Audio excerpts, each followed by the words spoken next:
So when hypoxia is there, it will sensitize the respiratory mechanism to excess of carbon dioxide. So when already hypoxia is there, so it will further make it more sensitive. The respiratory mechanism becomes more sensitive to carbon dioxide when already hypoxia is there.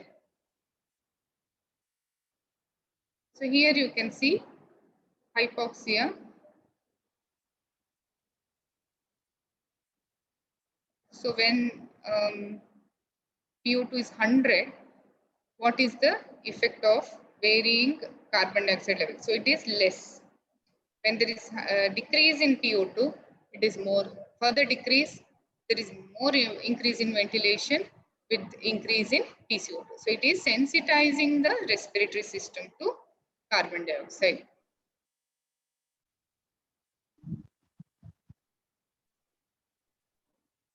So this also shows the effect of carbon dioxide. So as the carbon dioxide concentration is increasing, the effect of hypoxia also increases. So carbon dioxide is sensitizing to hypoxia and hypoxia is sensitizing to hypercapnia. The increase in carbon dioxide is known as hypercapnia. So this is the effect of PCO2 and pH.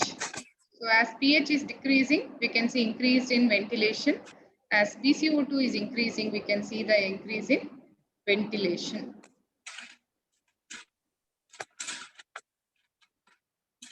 So interrelated effects of PCO2, PO2 and pH.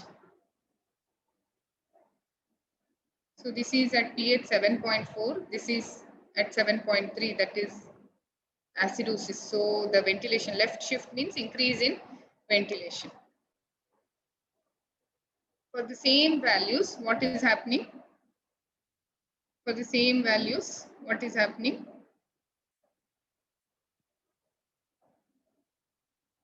There is more increase in ventilation when the pH is less. Okay.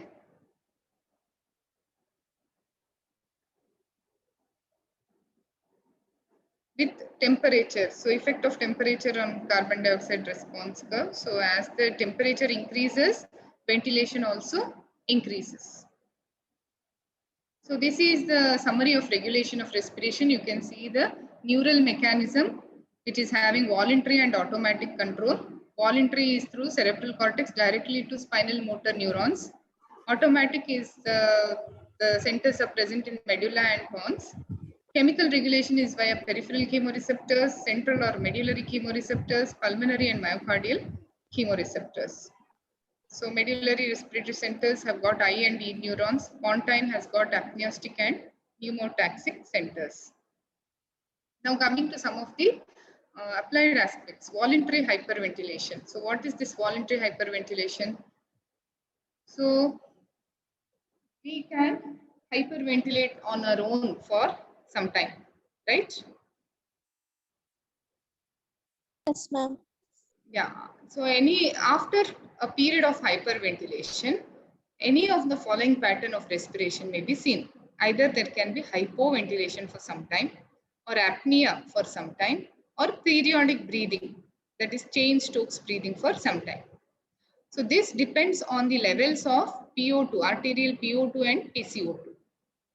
Okay, after voluntary hyperventilation, what will happen to arterial PO2 and PCO2 levels?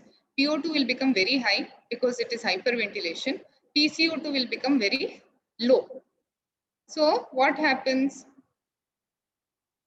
So carbon dioxide is required to stimulate the center. So that is very low. So what happens?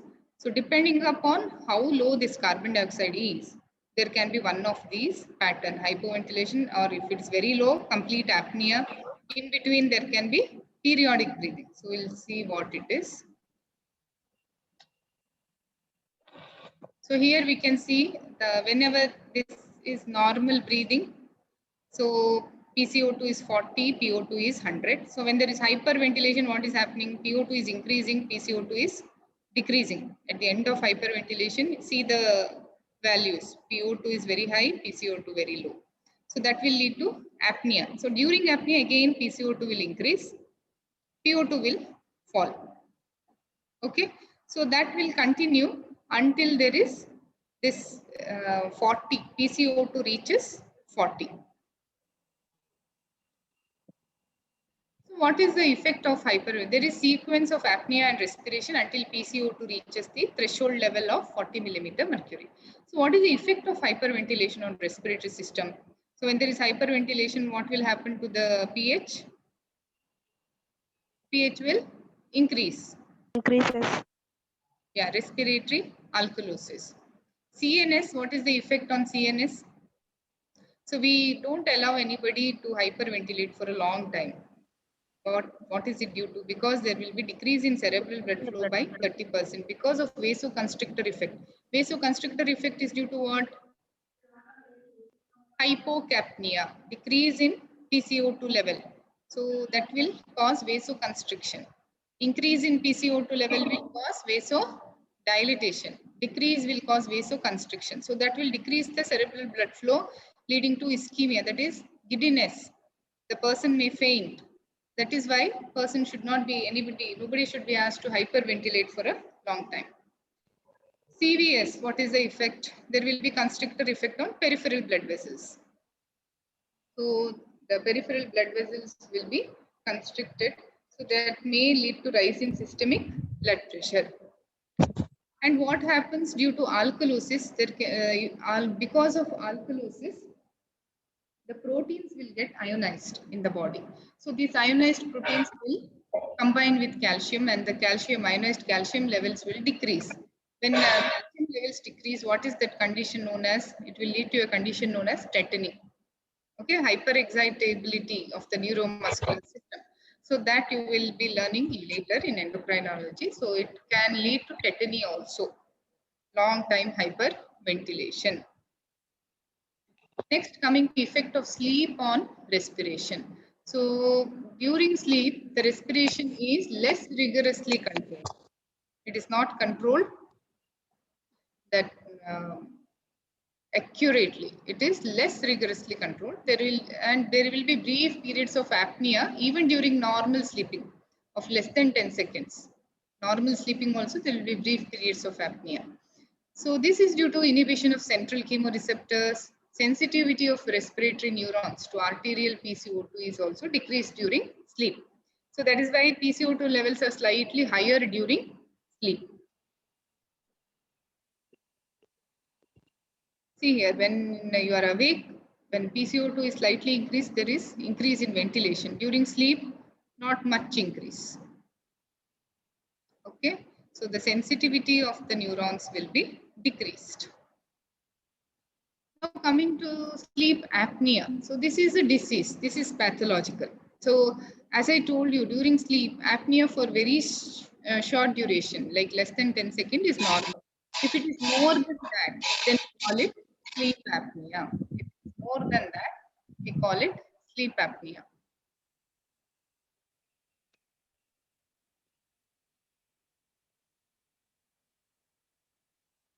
So there are two types of sleep apnea. One is obstructive, one is central. Obstructive means due to peripheral reasons, airway obstruction. So what happens in some of them, the pharyngeal muscles relax, the tongue will fall back. So this will obstruct the airway. So what happens after several increasingly strong efforts? The patient will wake up, take some normal breaths, then again go back to sleep. But the patient will not be aware of that.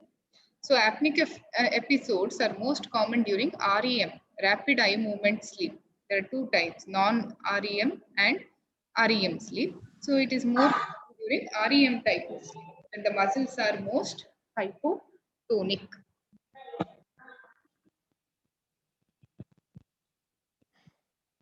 Okay, this is peripheral or obstructive sleep apnea due to airway obstruction. What are the symptoms? There is loud snoring, morning headaches, fatigue, daytime sleepiness. So which most of us will be having, no? Daytime sleepiness. When severe and prolonged, the condition may cause hypertension and its complications. So it needs some kind of treatment. The sleep apnea with extreme obesity is known as Pickwickian syndrome. So this is more common in obese individuals, sleep apnea. It is known as Pickwickian syndrome. So what is the other type of sleep apnea? Central, due to reasons in the CNS, central sleep apnea. Because here CNS drive to ventilatory muscles is decreased. Sensitivity of the central neurons are only decreased. That is why there is sleep apnea. That is about central sleep apnea, obstructive sleep apnea. Is it clear? Yes, ma'am. Yes, ma'am. Yes, ma'am. Coming to periodic breathing. So it is nothing but periodic. The name itself tells you alternate periods of respiratory activity and apnea. So when we learned about voluntary hyperventilation, so I said after a period of voluntary hyperventilation, there can be hypoventilation, apnea, or periodic breathing. What is this periodic breathing? It is of two types: Cheyne-Stokes breathing and Bios breathing. Cheyne-Stokes breathing and Bios breathing. What is Cheyne-Stokes breathing?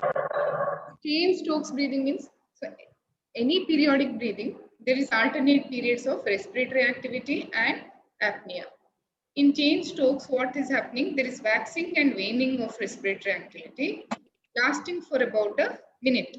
And also arterial PO2, PCO2 will fluctuate in the cycle.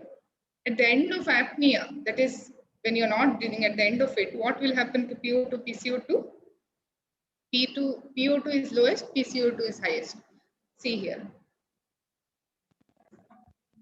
So there is slow waxing, then waning, then apnea, then again slow increase in breathing, decrease, then apnea. So it is regular, right? There is some regularity. Even though it is periodic breathing, you can see some regularity. So what is happening at the end of this PO2, PCO2 is, during respiratory activity, PCO2 will decrease. PO2 will increase. During apnea, PCO2 will increase, PO2 will decrease. So what are the causes for this Cheyne-Stokes breathing? There can be physiological or pathological causes. Physiological causes are voluntary hyperventilation, high altitude, and during sleep, especially in infants. Okay. Pathological could be due to chronic heart failure, brain damage, or poisoning by narcotics. So why it occurs in heart failure? So in heart failure, what happens is the circulation time is prolonged. Okay, suppose there is left ventricular failure, so there will be pulmonary congestion. So that itself will be producing hypoxia. Because of that, what happens? When there is hypoxia, respiratory center will be stimulated, ventilation increases. So when the ventilation increases, alveolar PO2 will increase or decrease? When ventilation increases, alveolar PO2 will increase or decrease? Decrease, ma'am. Decrease. Increase. Ma'am. Yes. And PCO2 will fall. So arterial PCO2 also will fall. So in heart failure, what happens? The circulation is slowed down. So more time is required for blood to move from lungs to brain. So when there is any change in the alveolar PCO2 or PO2, the same thing, when it goes to the brain, lot of time is taken. Normal, it takes longer time than normal. Okay, so this low PCO2 will take longer time to reach the brain. So when this blood will reach the brain, the low PCO2 will inhibit the respiratory center. This will lead to apnea. Okay, during apnea, what is happening to PCO2, PO2? PCO2 will increase, PO2 will increase. Again, this blood will take longer time to reach the brain. That will lead to stimulation of the respiratory center, increased in breathing. Okay, so this will go on because of prolonged circulation time. That is, the circulation is slowed down and it is taking longer time to reach the brain, from lung to brain. That is why this periodic breathing is seen. Is it clear? Prolonged circulation time in chronic heart failure.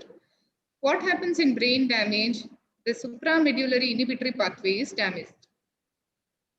Okay, this inhibitory pathway, the medullary chemoreceptors will become more sensitive to carbon dioxide when this inhibitory pathway is damaged. So what does the supramedullary, that is above the medulla, there is an inhibitory pathway which will keep the central chemoreceptors under control. Okay, inhibited. If that inhibitory effect is not there, then the central chemoreceptors become very sensitive to the action of carbon dioxide. Okay, so what happens?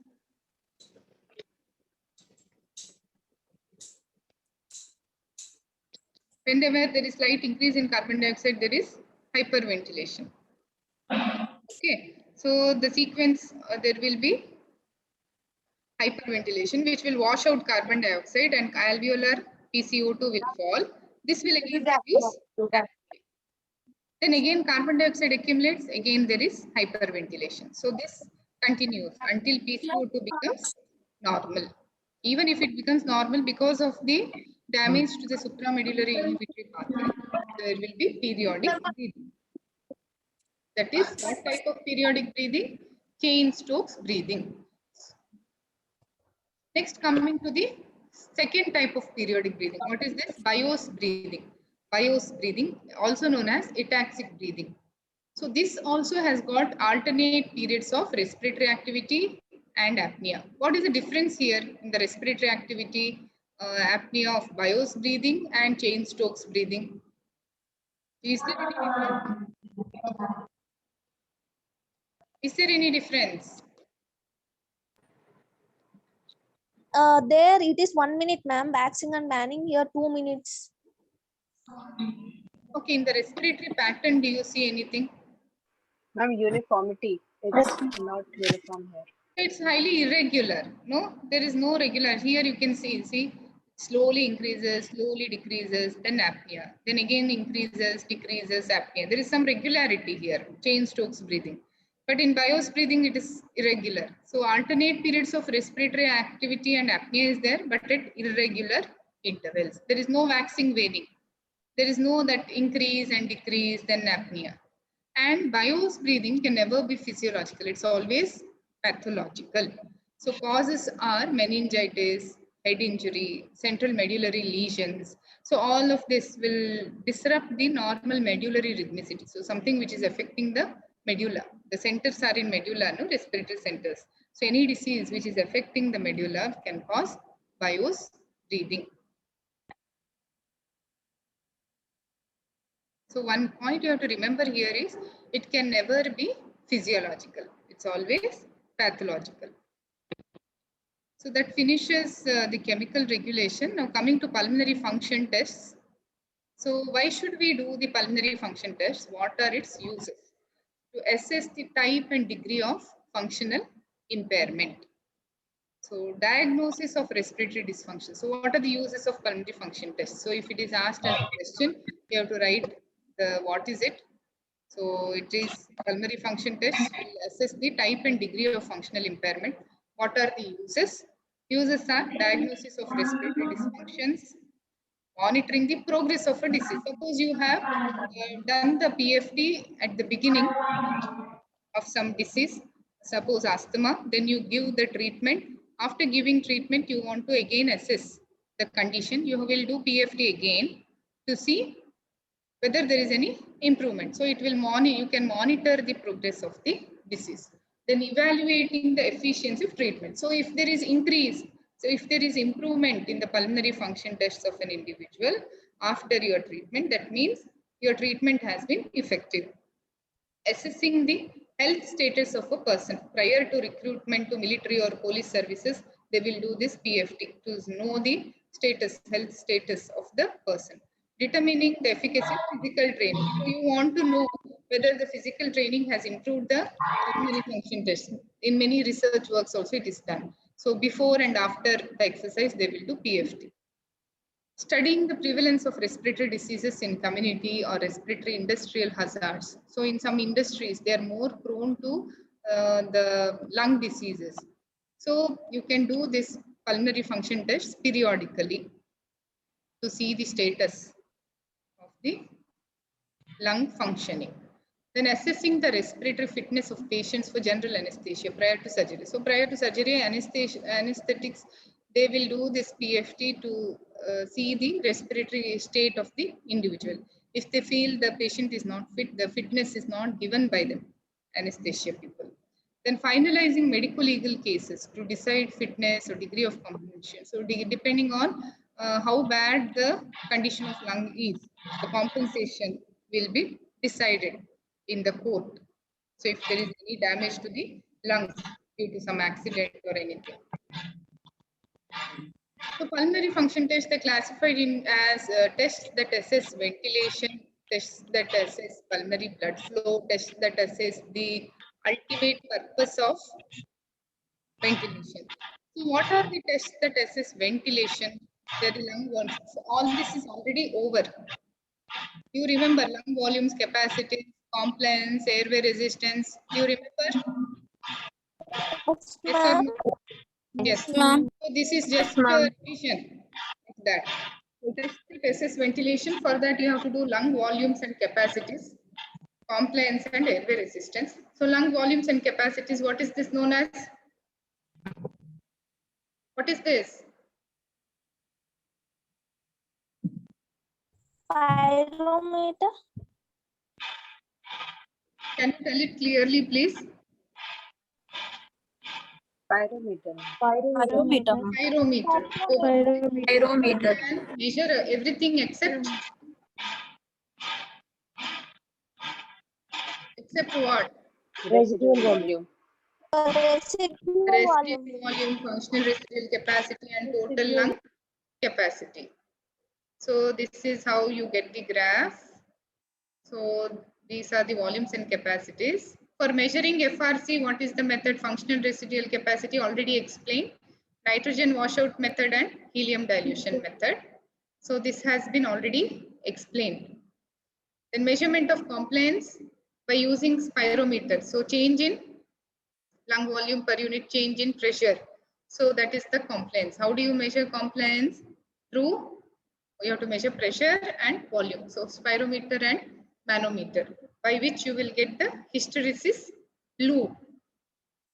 Okay, the slope of the pressure volume curve will give the compliance, which is the distensibility of the lungs. So this is the lung compliance curve. So compliance is the ability to stretch, measure of distensibility, volume change per unit change in pressure.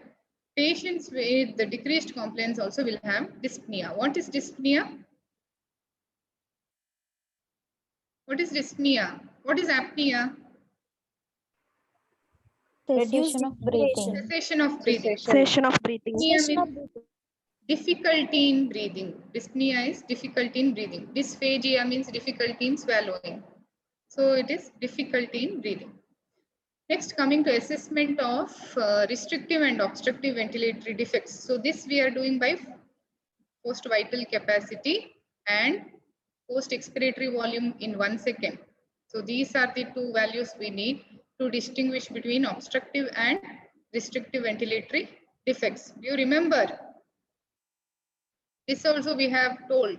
What is the main difference here? In obstructive, this FEV1 percentage decreases. In restrictive, it is normal or more.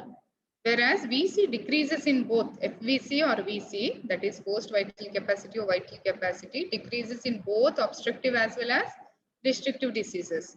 But FEV1 percentage decreases in obstructive diseases like asthma, whereas in restrictive diseases like fibrosis and all, FEV1% can be normal or more.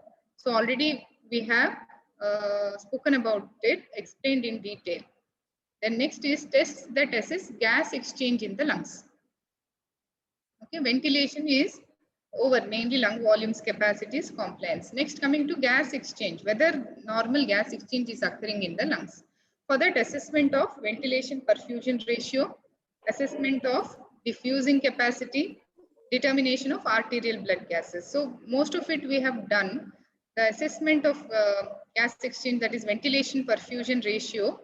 So in erect posture, ventilation is more at bases than at apices.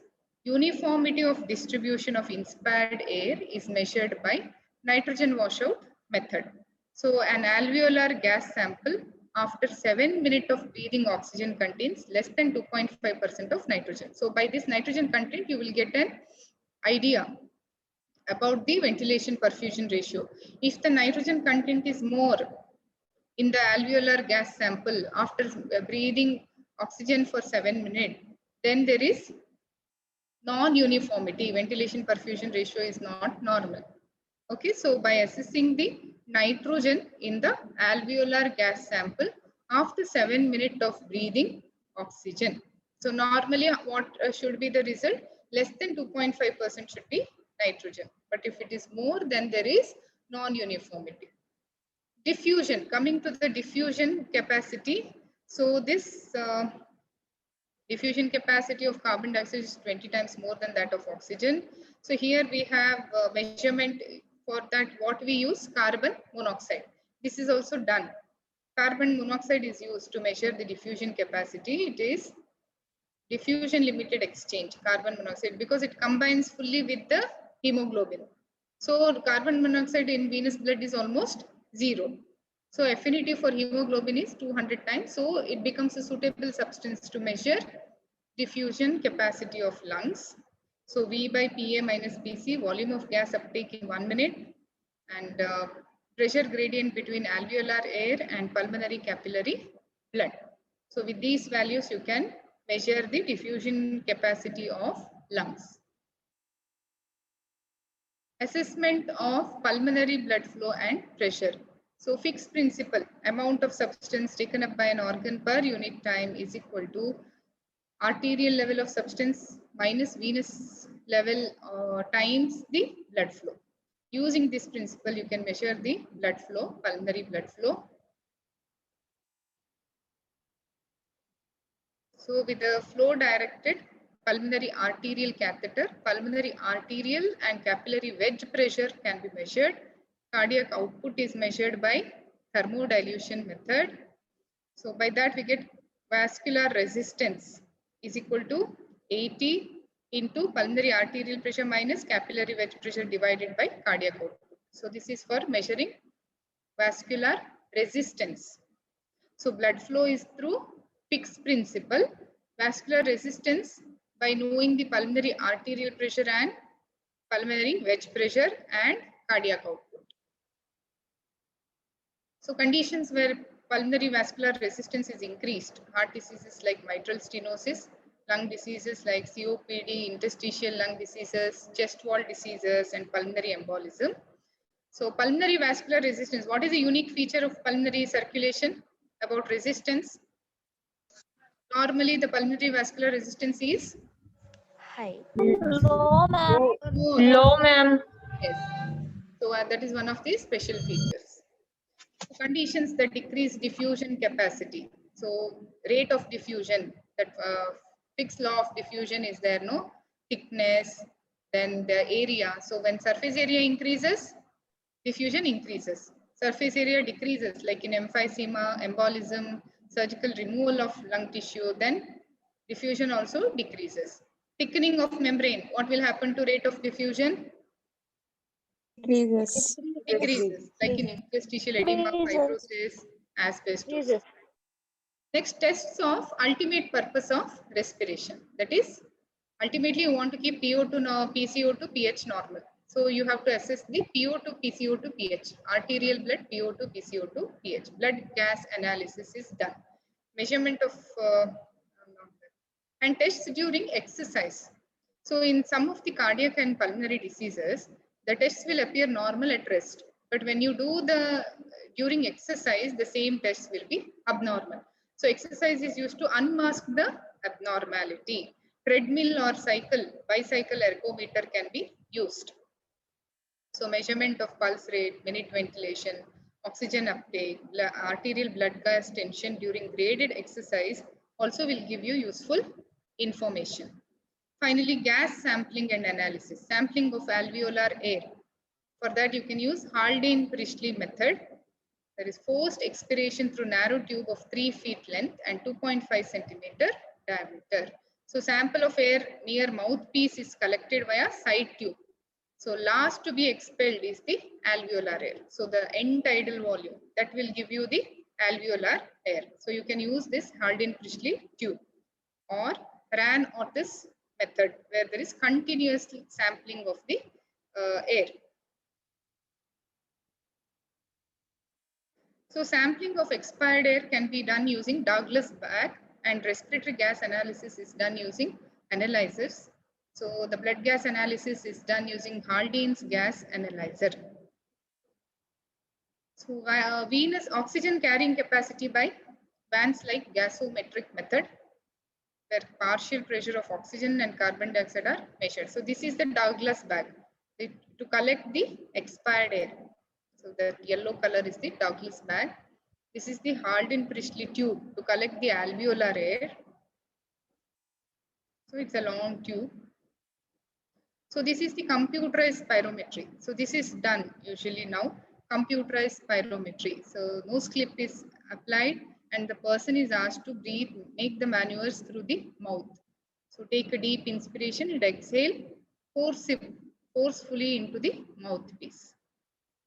So machine will record the results of spirometry test. So this is that simple spirometer. So nowadays it is not used. Okay, nowadays only this computerized spirometer is used. So these are the so blood gas analyzers. With that you will get the PO2, arterial PO2, PCO2 and pH level. So arterial blood sample is sent for the test and you will get the results. So these are the various pulmonary function tests. So most of them are repetition. So that is why I did it fast. So is it clear? Yes? Yes, ma'am. Yes, ma'am. Based chemical regulation and pulmonary function tests. Okay, tomorrow I'll be taking the next class. Afternoon, sir will be taking class.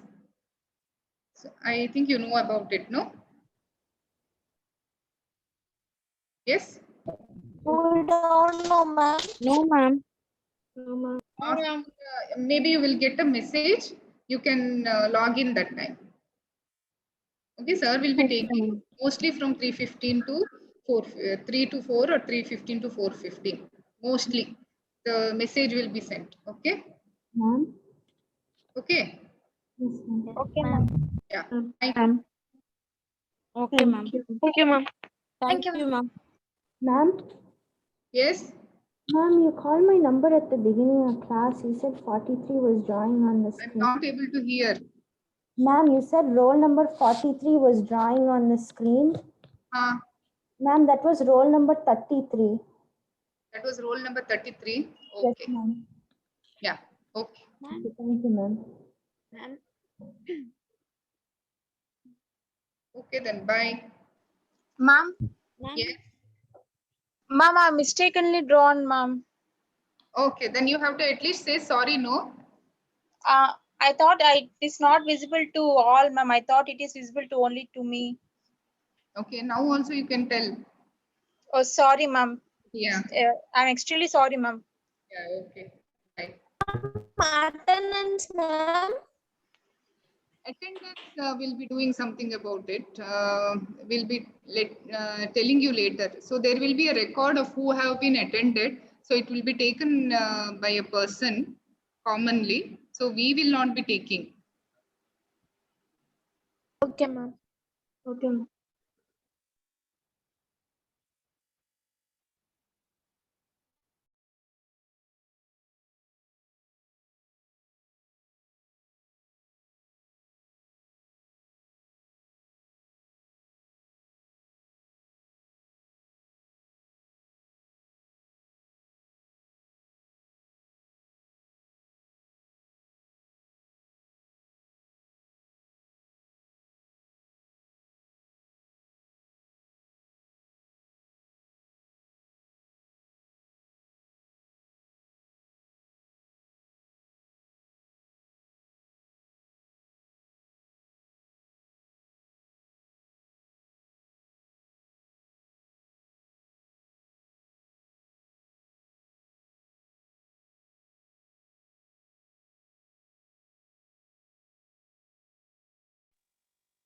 Finished.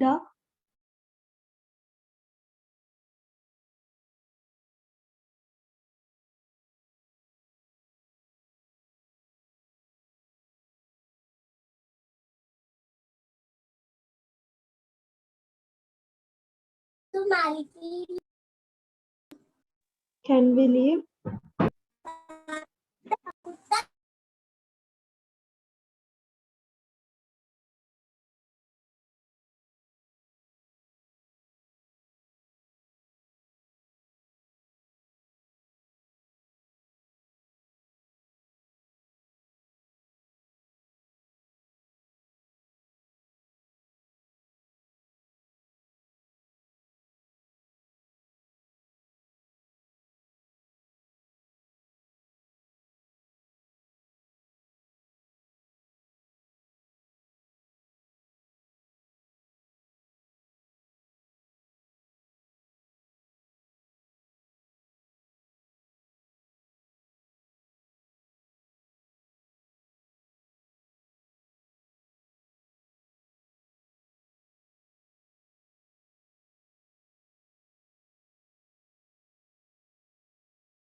Can we leave?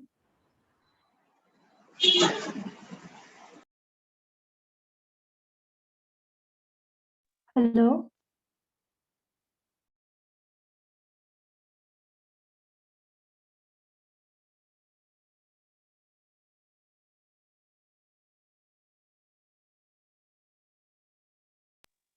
CRs, please tell, can we leave?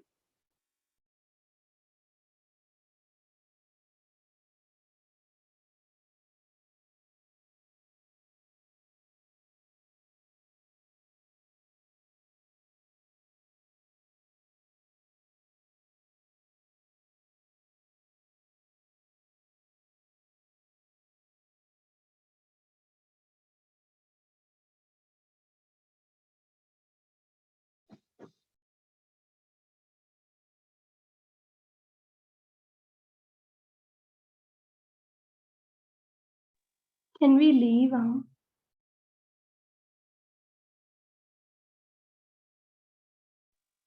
Moksha?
ఏమబ్బా ఇంకా రాలేదు.